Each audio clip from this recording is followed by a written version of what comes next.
saya begini. Saya akan cerita tentang argumentasi ilmiah bahwa ahli sunnah wal jamaah itu luar biasa. Saya di Jogja berteman banyak para profesor, para doktor, termasuk akademisi sosial yang mungkin pernah di mana-mana. Pernah tanya saya begini, Bapak, kenapa Anda baca kitabnya referensinya luas kok tetap NU katanya. Terus saya bilang, problemnya apa sebagai NU? Biasanya terus mereka mengutip sekian makalah.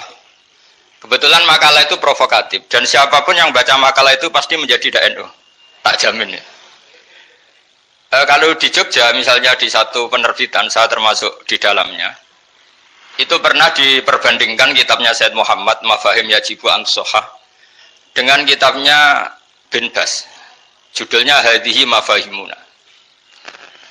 Biasanya kitab-kitab terjemahan Wahabi itu memang cukup provokatif dan dengan narasi yang memang siapapun yang nggak pernah mondok pasti tertarik. Misalnya begini, cerita bid'ah misalnya. Iyyakum wa muhdatsatil umur fa inna kulla bid'atin dhalalah wa kulla dhalalatin finnar misalnya gitu. Wa kullu muhdatsatin bid'ah wa kullu bid'atin dhalalah wa kullu dhalalatin finnar. Ada yang baca wa kullu bid'atin dhalalah wa kullu dhalalatin finnar. Terus beliau meneruskannya begini, kata Bin Bas. Hadza huwa Rasulullah. Hakama bi annal bid'ah kullaha dhalalah.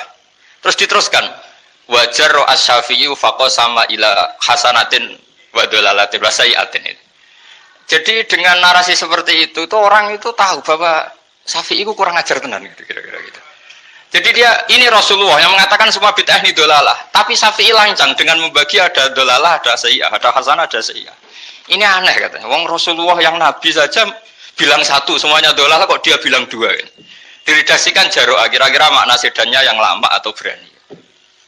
Sehingga orang mesti tanya, kenapa sih tidak ikut Rasulullah saja?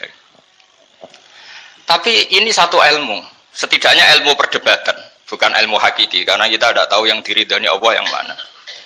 Tapi kemudian Sayyid Muhammad dalam kitab Abwaabul Faros, juga dalam kitab-kitab beliau, menyanggah itu dengan mengatakan, jika makna bid'ah adalah yang nggak pernah dilakukan Rasulullah, itu salah besar. Terus beliau cerita sekian hal, termasuk yang diceritakan adalah ada seorang sahabat ketika sholat dengan Rasulullah tidak pakai doa mainstream, yaitu ketika itidal sahabat tadi bilang alhamdulillah hamdan katsiran thayyiban mubarakan fi.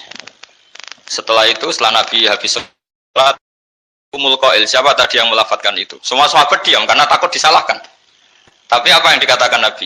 Tidak, saya tidak akan menyalahkan. Saya tadi melihat isna asra malakan. Saya tadi melihat 12 malaikat. Yabtadiruna ayyuhum yaktubu awwalu.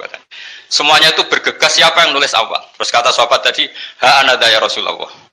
Padahal ini satu kalimat yang bahkan Rasulullah tidak mengajarkan. Dan Rasulullah bahkan iskal. Kenapa ada kalimat itu? Tapi toh dibenarkan oleh Allah dan Rasul.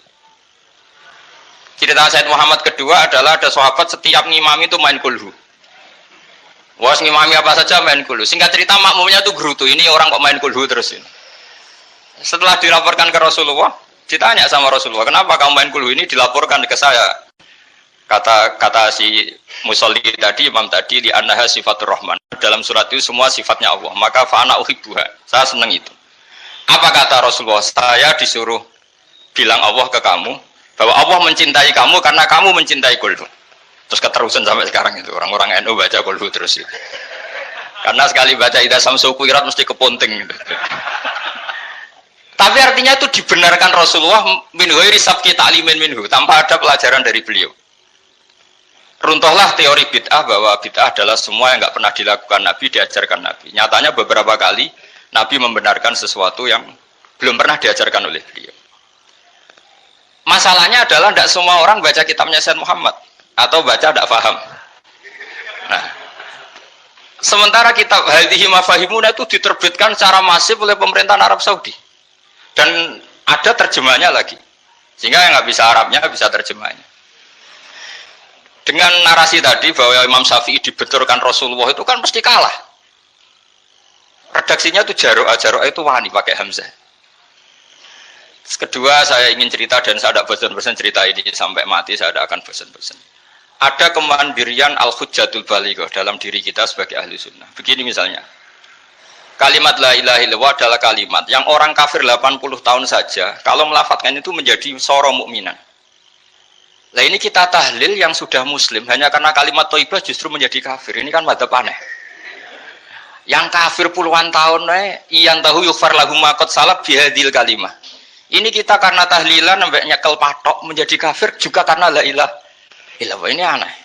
Jadi kalimatun sing yakunu bihal kafiru musliman menjadi kalimatun yakunul mukminu biha kafirun. Ini kan kaidah yang aneh. Nah, saya ingin kalau ahli sunnah yang seperti ini sudah mandiri, sudah sehat, ya baguslah seperti itu. Terus yang terakhir, kenapa ditambahi an-nahdiyah? Ya seperti yang dikatakan moderator tadi. Di terminologi internasional itu kalau ahli sunnah pokoknya yang tidak sabus sahabat ahli sunnah. Sehingga Wahabi, Muhammadiyah, Ikhwan semuanya ahli sunnah wal jamaah. Karena kalau di media internasional asal tidak Syiah itu ahli sunnah. Hanya itu saja perbandingannya. Kalau ikramus sahabah ya ahli sunnah, kalau sabus sahabah ya Syiah. Problemnya adalah kita tidak ikut kelompok besar ahli sunnah yang mainstream di internasional karena mereka anti wasilah, anti tahlil. Sehingga terus Indonesia bilang ditambahi ahli sunnah wal jamaah an-nahdiyah. Yang kira-kira mungkin Gus Yofur.